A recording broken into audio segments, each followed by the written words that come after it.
അടുത്തതായിട്ട് പേപ്പർ പ്രസൻറ്റേഷനായിട്ട് വരുന്നത് brother Franco Kannampuzha MMP. Topic: Commitment to the least, listening to the cry of the poor. Francis പാപ്പ മാർപ്പാപ്പയായി തിരഞ്ഞെടുക്കപ്പെട്ടതിന് ശേഷം പിറ്റേ ആഴ്ച ലബദൂസ എന്ന ഇറ്റലിയിലെ ഒരു ദ്വീപിൽ ആഫ്രിക്കൻ അഭയാർത്ഥികൾ യാത്ര ചെയ്തിരുന്ന ബോട്ട് മറിഞ്ഞ് 200 പേര് മുങ്ങി മരിക്കുകയുണ്ടായി. അപ്പം മാർപ്പാപ്പ അവിടെ ചെന്നപ്പോൾ അവർ പറഞ്ഞത് ലോകത്തിൻ്റെ അവസാനത്തെ ആളുകളെ സന്ദർശിക്കുവാനായിട്ട് വന്ന അങ്ങേക്ക് സ്വാഗതമാണ്. ഏറ്റവും ലീസ്റ്റ് ആയിട്ടുള്ളത് മാർപ്പാപ്പ പെരിഫറീസ് എന്നാണ്. ഇന്ന് നമുക്ക് വേണ്ടി ഇവിടെ പ്രബന്ധം അവതരിപ്പിക്കാൻ അല്ലെങ്കിൽ നമുക്ക് വേണ്ടി സംസാരിക്കാനായിട്ട് വന്നിരിക്കുന്ന ബ്രദർ ഫ്രാങ്കോ.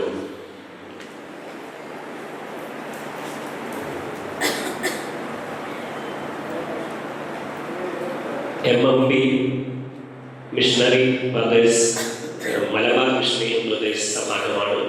അദ്ദേഹം ചെന്നൈയിലെ സ്പെഷ്യൽ ഇൻസ്റ്റിറ്റ്യൂട്ടിൽ നിന്ന് ഗ്രാഫിക് ആർട്ടിൽ ബിരുദം നേടിയ വ്യക്തിയാണ്. ബോംബെയിലെ പൊന്തിഫിക്കൽ ഉർബാനിയൻ യൂണിവേഴ്സിറ്റിയിൽ നിന്ന് മിസിയോളജി ആൻഡ് കാറ്റഗിസത്തിൽ BTH-ഉം MTH-ഉം കരസ്ഥമാക്കിയ ആളാണ്.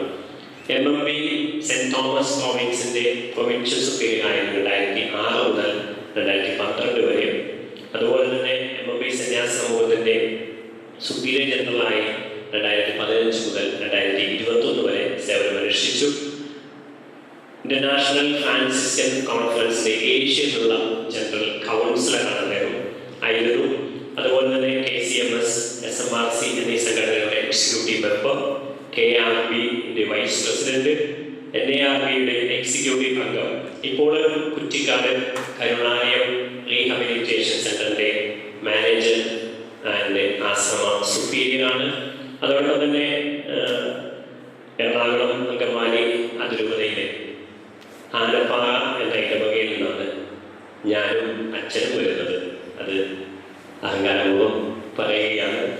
അച്ഛൻ ഒരുപാട് സ്ഥലങ്ങളിൽ ഒരുപാട് പേർക്ക് സിനഡിൽ പോലും പ്രസംഗിച്ചിട്ടുള്ള, ക്ലാസ്സുകൾ എടുത്തിട്ടുള്ള വലിയൊരു വാഗ്മിയാണ് ക്ലാസ്സുകൾ നയിക്കുന്ന അദ്ദേഹം. അപ്പോൾ അച്ഛനെ ഈ പ്രബന്ധ അവതരണത്തിനായി പ്രത്യേകമായിട്ട് ക്ഷണിക്കുന്നു. എന്താണ് എന്ന് കൃത്യമായിട്ട് മോഡറേറ്റർ നമ്മളോട് പറഞ്ഞു. Commitment to the least, listening to the cry of the poor. നേരിട്ട് വിഷയത്തിലേക്ക് തന്നെ കടക്കുകയാണ്. നിരാശയിൽ അമർന്ന ഒരുപാട് മനുഷ്യഹൃദയങ്ങൾ ഇന്ന് ലോകത്തിൽ വ്യാപകമായി കൊണ്ടിരിക്കുകയാണ്. തള്ളപ്പെട്ടവരുടെയും സ്വയം ഉപേക്ഷിക്കപ്പെട്ടവരുടെയും നിലവിളി അന്തരീക്ഷത്തിൽ ഉയർന്നു പൊങ്ങുകയാണ്. ആരുടെയും സഹായ സാന്നിധ്യമില്ലാതെ ജീവിതത്തിലെ കൊടുങ്കാറ്റുകളെ നേരിട്ടുകൊണ്ടിരിക്കുന്നവരുടെ നിലവിളി നമ്മുടെ കർണപുടങ്ങളെ നിരന്തരം അലോസരപ്പെടുത്തിക്കൊണ്ടിരിക്കുന്നു. അനിശ്ചിതമായ ഭാവിക്കായി വീടുകളിൽ നിന്നും ജന്മനാട്ടിൽ നിന്നും പലായനം ചെയ്യാൻ നിർബന്ധിതരായിക്കൊണ്ടിരിക്കുന്നവരുടെ നിലവിളി എങ്ങനെയാണ് കേൾക്കാതിരിക്കാൻ കഴിയുക? ഒരാഴ്ച മുഴുവൻ അധ്വാനിച്ചുണ്ടാക്കിയതെല്ലാം പ്രകൃതിക്ഷോഭം മൂലമോ വന്യമൃഗങ്ങളുടെ ആക്രമണങ്ങൾ മൂലമോ സർക്കാരുകളുടെ പിടിവാശിയും നിയമങ്ങളും മൂലമോ നഷ്ടപ്പെട്ട ജനങ്ങളുടെ കൂട്ട നിലവിളി അലയടിച്ചുയരുകയാണ്.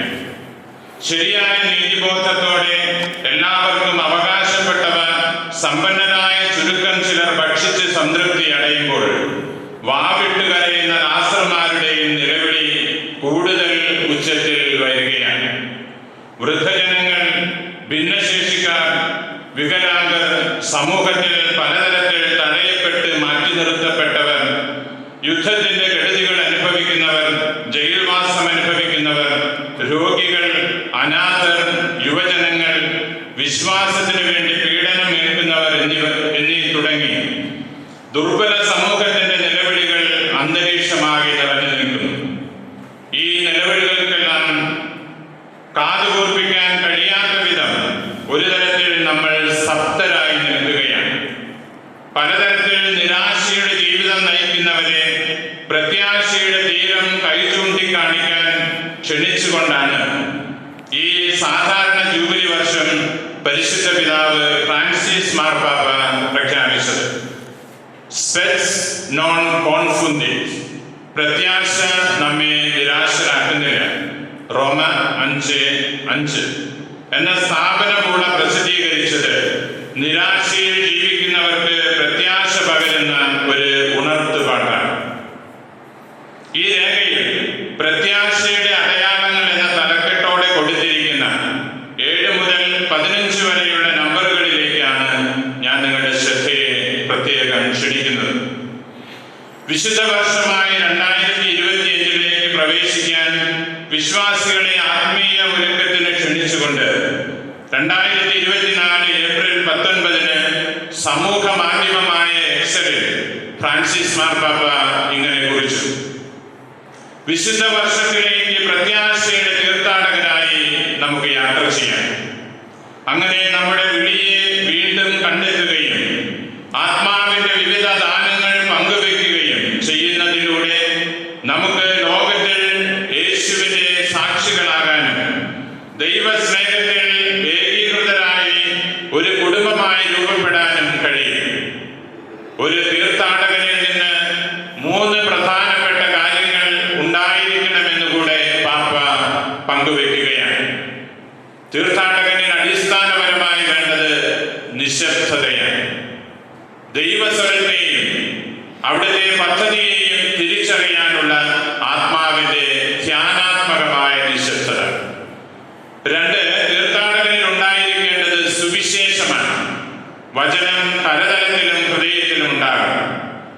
ഒരു തീർത്ഥാടകൻ പരിചിതമായ സ്ഥലങ്ങളെയും വ്യക്തികളെയും വിട്ട് അപരിചിതമായ നാടുകളിലേക്കും മനുഷ്യരിലേക്കും നീങ്ങലാണ് 3-ാമത്തേത്.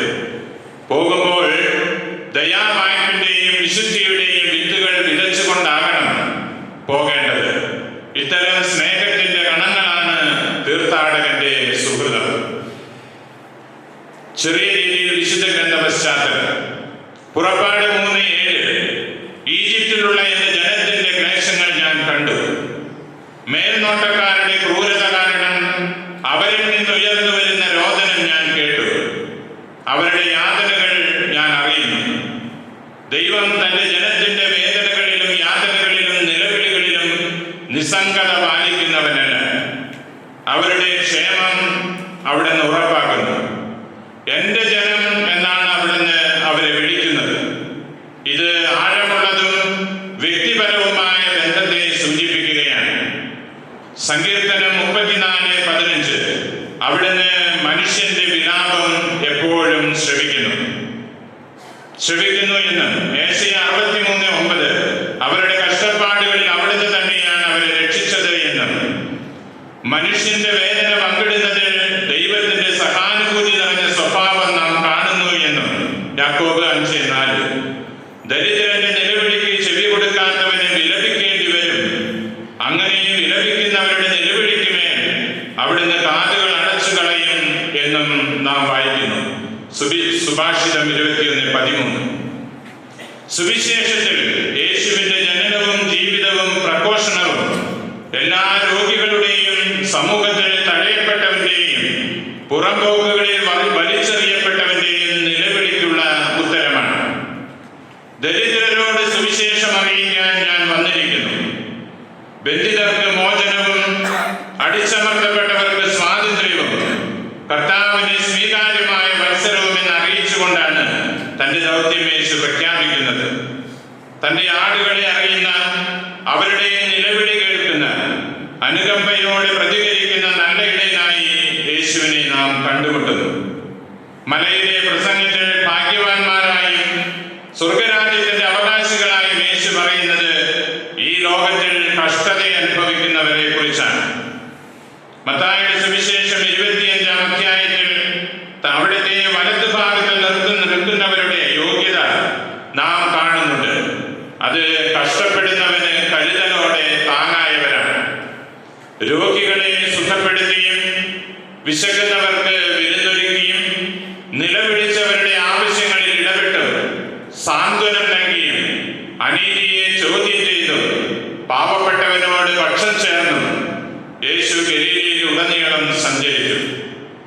ദരിദ്രരുടെ നിലവിളിക്ക് പ്രത്യുത്തരം കൊടുക്കാത്ത എല്ലാ സമർപ്പിത ജീവിതവും അതിൽ തന്നെ നിർജീവമാണ്. കുറേയേറെ ദാനധർമ്മങ്ങൾ ചെയ്യുന്നതിനപ്പുറത്തേക്ക് ദാരിദ്ര്യത്തിന്റെയും അസമത്വത്തിന്റെയും മൂലകാരണങ്ങൾ പരിഹരിക്കുന്നതിനുള്ള വ്യവസ്ഥാപരമായ മാറ്റത്തിനും സമർപ്പിതർ ഊന്നൽ നൽകേണ്ടതുണ്ട്. സഭാപഠനങ്ങൾ ചെറുതായി. ആധുനിക കാലഘട്ടത്തിലെ സഭാപിതാക്കന്മാരുടെ ആധികാരികമായ ഡോക്യുമെന്റുകൾ പരിശോധിച്ചാൽ സഭ ഒരു കാലത്തും സുവിശേഷ സന്ദേശങ്ങളിൽ നിന്നും പുറകിലേക്ക് പോയിട്ടില്ല എന്ന് മനസ്സിലാക്കാം. മനുഷ്യന്റെ ഏത് നിലവിളികളായാലും അതിന് സഭ സമയാസമയങ്ങളിൽ പ്രതികരിക്കുകയും സഭാ സംവിധാനങ്ങൾ അതിനായി പ്രയോജനപ്പെടുത്തുകയും ചെയ്യാറുണ്ട്. യുദ്ധക്കെടുതിയുടെ, പ്രകൃതിക്ഷോഭത്തിന്റെ, വംശഹത്യയുടെ, തീവ്രവാദത്തിന്റെ തുടങ്ങി ഏത് നിലവിളികൾക്കും സഭ എപ്പോഴും ശക്തമായി പ്രതികരിക്കുകയും ആ ജനതയുടെ നിലവിളിക്ക് ഉത്തരം നൽകുകയും ചെയ്യുന്നുണ്ട്. വളരെ പ്രത്യേകമായി ഫ്രാൻസിസ് പാപ്പയുടെ ചാക്രിക ലേഖനങ്ങളും വിവിധ ഡോക്യുമെന്റുകളും ഇക്കാര്യം അടിവരയിട്ട് സൂചിപ്പിക്കുന്നവയാണ്. ദരിദ്രരുടെ നിലവിളി സജീവമായി കേൾക്കുകയും അവർക്ക് മറുപടി ചെയ്യുകയും ചെയ്യുന്നതിലൂടെ വ്യക്തികൾക്കും സമൂഹങ്ങൾക്കും നീതിയും തുല്യതയും സുരക്ഷിതത്വവും ഉറപ്പാക്കാൻ കഴിയുമെന്ന് സഭ പഠിപ്പിക്കുന്നു. 2015 മെയ് 24 ഇറങ്ങിയ ലൗദാത്തോ സിയിൽ ഭൂമി നമ്മുടെ ഭവനമാണെന്നും ആ ഭവനത്തിലെ പാവപ്പെട്ടവരും ബലഹീനരും ജീവജാലങ്ങളും തമ്മിൽ പരസ്പര ബന്ധമുണ്ടെന്നും ആനുകാലികമായ പാരിസ്ഥിതിക നീതി എല്ലാവർക്കും ലഭ്യമാകണമെന്നും പാപ്പ ഓർമ്മിപ്പിക്കുന്നുണ്ട്. വലിച്ചെറിയ സംസ്കാരത്തിനെ നിശിതമായ ഭാഷയിൽ വിമർശിക്കുകയും ശക്തമായ നിലപാടുകൾ എടുക്കുകയും ചെയ്യുന്നുണ്ട്. ദരിദ്രനിൽ നിക്ഷേപിക്കുന്നവൻ സ്വർഗത്തിൽ നിക്ഷേപിക്കുന്നു എന്ന സത്യം സഭാതലയെ ഓർമ്മിപ്പിക്കുകയാണ് പാപ്പ. 2020 ഒക്ടോബർ മാസം 3 ഫ്രാൻസിസ് പാപ്പയുടെ ഫ്രatelli tutti എന്ന എൻസൈക്ലിക്കൽ വഴി പാപ്പ പറയാൻ ശ്രമിച്ചതും ഇതൊക്കെ തന്നെയാണ്. പാതിവക്കിൽ മുറിവേറ്റ് അവശനായി കിടക്കുന്ന അപരിചിതൻ ആരുമാകാം, ഇന്നും അത് ആവർത്തിക്കപ്പെട്ടുകൊണ്ടേയിരിക്കുന്നു. വഴിയോരങ്ങളിൽ മുറിവേറ്റ് കിടക്കുന്നവരുടെ ഗദ്ഗതങ്ങൾ കേൾക്കാതെ പോകുന്നത് സാമൂഹിക രാഷ്ട്രീയ തലങ്ങളെ പാപ്പ പ്രത്യേകം ഓർമ്മിപ്പിക്കുന്നുണ്ട്. പ്രത്യാശയുടെ അടയാളങ്ങളായി പാപ്പ അവതരിപ്പിക്കുന്ന ചില പ്രായോഗിക നിർദ്ദേശങ്ങളാണ് നാം ഇവിടെ കാണുക. കാലത്തിന്റെ അടയാളങ്ങളെ മനസ്സിലാക്കാനും സുവിശേഷ വെളിച്ചത്തിൽ അവ വ്യാഖ്യാനിക്കാനുമുള്ള ഉത്തരവാദിത്വം സഭയ്ക്ക് എന്നുമുണ്ട്. 1. ലോകത്തിൽ സമാധാനത്തിനായിട്ടുള്ള ആഗ്രഹം. പ്രത്യാശയുടെ ആദ്യ അടയാളമായി പരിശുദ്ധ പിതാവ് പറയുന്നത് യുദ്ധങ്ങളുടെ കെടുതിയിലായിരിക്കുന്ന ലോകത്ത് സമാധാനത്തിനുള്ള ആത്മാർത്ഥമായ ആഗ്രഹമാണ്. 2. ജീവനോടുള്ള തുറവി. ജീവിതത്തോടുള്ള ആവേശവും ജീവിതം പങ്കുവയ്ക്കാനുള്ള താല്പര്യവും ഭാവിയെ പ്രത്യാശയോടെ നോക്കാൻ നമ്മെ സഹായിക്കുകയാണ്. 3. ജയിൽവാസികൾ. കഠിന യാതനകളിലൂടെ കടന്നു പോകുന്ന ഈ സഹോദരങ്ങൾക്ക് പ്രത്യാശ പകരുന്ന അടയാളങ്ങളാകാൻ നമുക്ക് ഓരോരുത്തർക്കും കടമയുണ്ട്. നിയമങ്ങളെ ബഹുമാനിച്ചുകൊണ്ട് തന്നെ ജയിലിൽ കഴിയുന്ന സഹോദരങ്ങളെ സമൂഹവുമായി ഉൾച്ചേർക്കാനും അവരിൽ പ്രത്യാശ നിറയ്ക്കാനും നമുക്കും ഭരണകൂടങ്ങൾക്കും കഴിയണമെന്ന് പാപ്പ ഓർമ്മപ്പെടുത്തുകയാണ്. 4. രോഗികൾ. ഭവനങ്ങളിലോ ആശുപത്രികളിലോ കഴിയുന്ന രോഗികളിലേക്ക് പ്രത്യാശയുടെ അടയാളങ്ങളാകാൻ പാപ്പ പ്രത്യേകം ക്ഷണിക്കുന്നു. കാരുണ്യ പ്രവർത്തികളെല്ലാം തന്നെ ആത്മാർത്ഥമായ നന്ദിയിലേക്ക് നമ്മെ ഉയർത്തുന്ന പ്രത്യാശയുടെ പ്രവർത്തികളാണ്. ബുദ്ധിമുട്ടേറിയ സാഹചര്യങ്ങളിലും രോഗികളെ ശുശ്രൂഷിക്കുന്ന ആരോഗ്യ പ്രവർത്തകരോട് നാം നന്ദിയുള്ളവരായിരിക്കണം എന്നുകൂടെ പാപ്പ പറയുന്നു. അവരെ സമൂഹത്തിന്റെ മുഴുവൻ പ്രത്യാശയിലേക്ക് നയിക്കുന്ന കീർത്തനങ്ങൾ എന്നാണ് പാപ്പ ഈ ഡോക്യുമെന്റിൽ പറയുന്നത്.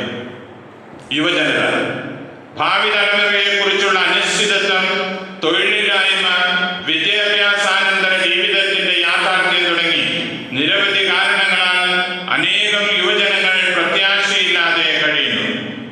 മയക്കുമരുന്നിനും മറ്റ് നൈമിഷിക സുഖങ്ങളിലും ഒഴുകുന്നവർ ജീവിതത്തിന്റെ സൗന്ദര്യവും സമ്പന്നതയും നഷ്ടമാക്കുന്നതോടൊപ്പം നിരാശയിലേക്കും സ്വയം നാശത്തിലേക്കും നിപതിക്കുകയും ചെയ്യുന്നു.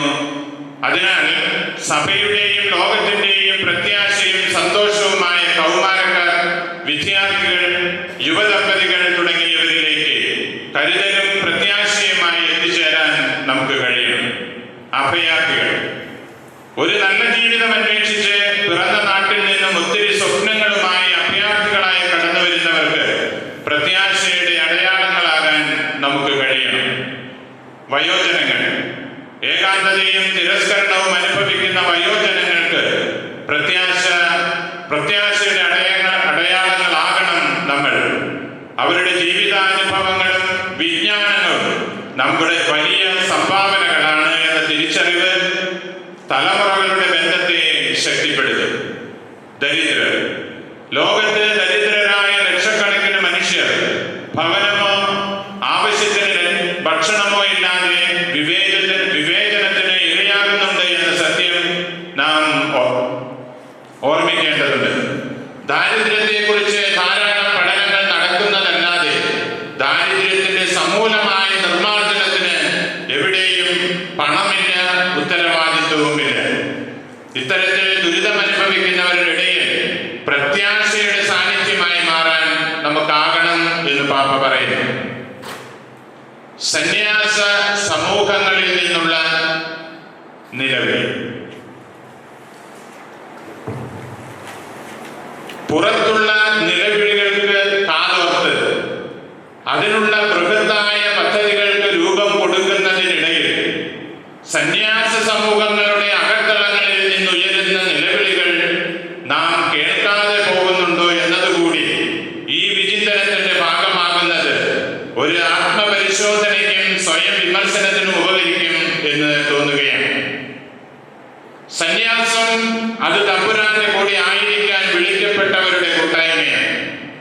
അത് കൂടെ ആയിരിക്കുക, കൂടെ ചിന്തിക്കുക, കൂടെ മരിക്കുക എന്ന ഒരേ ലക്ഷ്യത്തോടെ വരുന്നവരോട് യേശു പറയുന്നത് കുരിശെടുത്ത് അനുഗമിക്കാനാണ്. ഇങ്ങനെ സന്യാസം ജീവിക്കാനും പ്രഘോഷിക്കാനും ഇറങ്ങി പുറപ്പെട്ട പലരുടെയും സ്വപ്നങ്ങൾ പാതി വഴിയിൽ ഉപേക്ഷിച്ച് തമ്പുരാന്റെ വഴികളിൽ നിന്ന് പിൻവലിഞ്ഞ് സ്വയം വഴി വെട്ടിത്തെളിച്ച് ജീവിക്കുന്നവർ ആകൃതിയിൽ സന്യാസത്തിന്റെ ലക്ഷണങ്ങൾ കാണാമെങ്കിലും യഥാർത്ഥ സന്യാസം അവരിൽ നിന്ന് പടിയിറങ്ങി എന്ന നഗ്നമായ സത്യം അംഗീകരിക്കാതെ തരമില്ല. ശൂന്യമായ ഭാണ്ഡക്കെട്ടുകളുമായി പരിത്യാഗത്തിന്റെ വഴിയിൽ തങ്ങളെ തന്നെ സമർപ്പിച്ച പലരുടെയും ഭാണ്ഡക്കെട്ടുകൾ നിറഞ്ഞ് കവിഞ്ഞു എന്ന് മാത്രമല്ല, പ്രത്യാശയുടെ ഒരു ലക്ഷണം പോലും ഇല്ല എന്ന് ഈ അടുത്ത കാലത്തുള്ള പല സംഭവങ്ങളും നമ്മെ ഓർമ്മിപ്പിക്കുന്നുണ്ട്. സ്വന്തം ജീവിതം ആകർഷണീയമാക്കുന്നതിനിടയിൽ സന്യാസ സമൂഹത്തിന്റെ അകത്തളങ്ങളിൽ നിന്ന് ഉയരുന്ന നിലവിളികൾ കേൾക്കാൻ ഇവിടെ ആർക്കാണ് സമയമുള്ളത്? പലവിധ സംഘർഷങ്ങൾ പിടിമുറുക്കിയവരുടെ നിലവിളികൾ, രോഗാവസ്ഥയിലിരിക്കുന്നവരുടെ നിലവിളികൾ, നിരന്തരം തഴയപ്പെട്ടവരുടെ നിലവിളികൾ, ഒരേ ജോലി താല്പര്യമില്ലാതിരുന്നിട്ടും സമ്മർദ്ദത്തിന്റെ പേരിൽ ചെയ്ത് നിരാശപ്പെടുന്നവരുടെ നിലവിളികൾ, അധികാരത്തിന്റെ ഗർഭിൽ ചവിട്ടി ഒതുക്കപ്പെട്ടവരുടെ നിലവിളികൾ, ചെറിയ തെറ്റിലകപ്പെട്ടവർ പോലും നിരന്തരം പീഡിപ്പിക്കപ്പെടുന്നതിന്റെ നിലവിളികൾ, കുത്തുവാക്കുകളും പരിഹാസങ്ങളും ഇടതടവില്ലാതെ ഏറ്റുവാങ്ങുന്നവരുടെ നിലവിളികൾ, ഇഷ്ടമില്ലാത്ത ഇടങ്ങളിലേക്കും ആളുകളുടെ അടുത്തേക്കും അയക്കപ്പെടുന്നവരുടെ നിലവിളികൾ, അധികാരത്തിൽ അള്ളിപ്പിടിക്കാൻ കാട്ടിക്കൂട്ടുന്ന തന്ത്രങ്ങളും കുതന്ത്രങ്ങളും മൂലം കഴിവുണ്ടായിരുന്നിട്ട് പോലും തടയപ്പെടുന്നവരുടെ നിലവിളികൾ, സമൂഹാധികാരികളെ അംഗീകരിക്കാതെ ധിക്കരിച്ച് സന്യാസ നിയമത്തെ പോലും വെല്ലുവിളിച്ച് ജീവിക്കുന്നവർ വരുത്തി തീർക്കുന്ന പ്രതിസന്ധികളുടെ നിലവിളികൾ, ആധുനിക വാർത്താ മാധ്യമങ്ങളുടെ അമിത ഉപയോഗമോ ദുരുപയോഗമോ മൂലം തലകുനിക്കേണ്ടി വരുന്ന സമൂഹങ്ങളുടെ നിലവിളികൾ, തെറ്റായ സ്നേഹബന്ധങ്ങൾ തീർക്കുന്ന ചതിക്കുഴിയുടെ നിലവിളികൾ, വിദ്യാഭ്യാസം കൂടുതലുള്ളവരും കുറഞ്ഞവരും തമ്മിലുള്ള അന്തരം, കുലീനത്വവും പാരമ്പര്യവും വാതോരാതെ വിളമ്പി മറ്റുള്ളവരെ ചേർത്ത് നിർത്താത്തതിന്റെ പേരിൽ ഒതുങ്ങിപ്പോകുന്നവരുടെ നിലവിളികൾ, ദൈവവിളികളുടെ അഭാവത്തിൽ വളരെ ക്ലേശത്തോടെ അതിനുവേണ്ടി നിലവിളിക്കുന്ന സമൂഹങ്ങൾ, ഇങ്ങനെ പല വിധത്തിലുള്ള നിലവിളികൾ കൂട്ട നിലവിളികളായി നമ്മുടെ സമൂഹങ്ങളിൽ നിന്ന് ഉയരുന്നത് ഈ ജൂബിലി വർഷത്തിൽ എങ്ങനെയാണ് കേൾക്കാതിരിക്കാൻ കഴിയുക? ഒരു വർഷത്തെയോ 40 ദിവസത്തെയോ ഒരാഴ്ചയുടെയോ ധ്യാനത്തിന് വിട്ടിട്ട്, പ്രാർത്ഥനയ്ക്ക് വിട്ടിട്ട് നമ്മൾ എപ്പോഴും ചെയ്യുന്ന ഈ മരുന്ന് പുരട്ടൽ അധികം യേശുന്നില്ല എന്ന് നാം തന്നെ തിരിച്ചറിഞ്ഞിരിക്കുകയാണ്. പ്രത്യാശ നഷ്ടപ്പെട്ട് നിരാശയിൽ കഴിയുന്നവരുടെ സംഖ്യ വളരെയേറെ കൂടി വരുന്നു. എല്ലാ നിലവിളികൾക്കും ഒരൊറ്റമൂലി നിർദ്ദേശിക്കാൻ ജനറൽ ടീം അംഗങ്ങൾക്കോ പ്രൊവിൻഷ്യൽ ടീം അംഗങ്ങൾക്കോ കഴിയുകയില്ല എന്നത് നഗ്നമായ സത്യം മാത്രമാണ്. എങ്കിലും പ്രതിസന്ധികളിലൂടെ പ്രത്യാശ നഷ്ടപ്പെട്ടവരുടെ ഗദ്ഗതങ്ങൾക്ക് കാതുകൊടുക്കാനും അവരോടൊപ്പം അല്പം സമയം ചെലവഴിക്കാനുമുള്ള ഒരു ശ്രമമുണ്ടായാൽ അത് ഈ ജൂബിലി വർഷത്തിന്റെ സ്ഥായിയായ ഫലമായിരിക്കും. സമാപനം. എളിയ സഹോദരങ്ങളോടുള്ള പാവപ്പെട്ടവന്റെ ദരിദ്രന്റെ നിലവിളിക്കുള്ള തുറവിയും 2025 ജൂബിലി ബൂളയുടെ അടിസ്ഥാനത്തിൽ നമ്മൾ കാണാൻ ശ്രമിക്കുകയായിരുന്നു. എത്ര അദൃശ്യമാണെങ്കിലും എല്ലാ ജീവിതങ്ങളെയും വിലമതിക്കാനും ലോകം മറന്നുപോകുന്നവർക്ക് ഹൃദയങ്ങൾ തുറക്കാനും ദാരിദ്ര്യത്തിന്റെ മുറിവുകൾ കാരുണ്യം കൊണ്ട് സുഖപ്പെടുത്താനും ദാനധർമ്മം ചെയ്ത് തൃപ്തിപ്പെടാതെ അവരെ സ്നേഹവലയത്തിലാക്കാനും നീതിക്കും സമത്വത്തിനും വേണ്ടി പോരാടാനും വിനയത്തോടും കൃപയോടും കൂടെ ശുശ്രൂഷിക്കാനും ഓരോ പ്രവൃത്തിയിലും അനുകമ്പയോടെ ഇടപെടാനും നിസ്സംഗതയുടെ സഹാനുഭൂതിയോടെ മറികടക്കാനും എല്ലാവരിലേക്കും പ്രത്യാശയുടെ തിരുനാളങ്ങൾ തെളിക്കാനും ഈ ജൂബിലി കരുത്ത് പകരട്ടെ.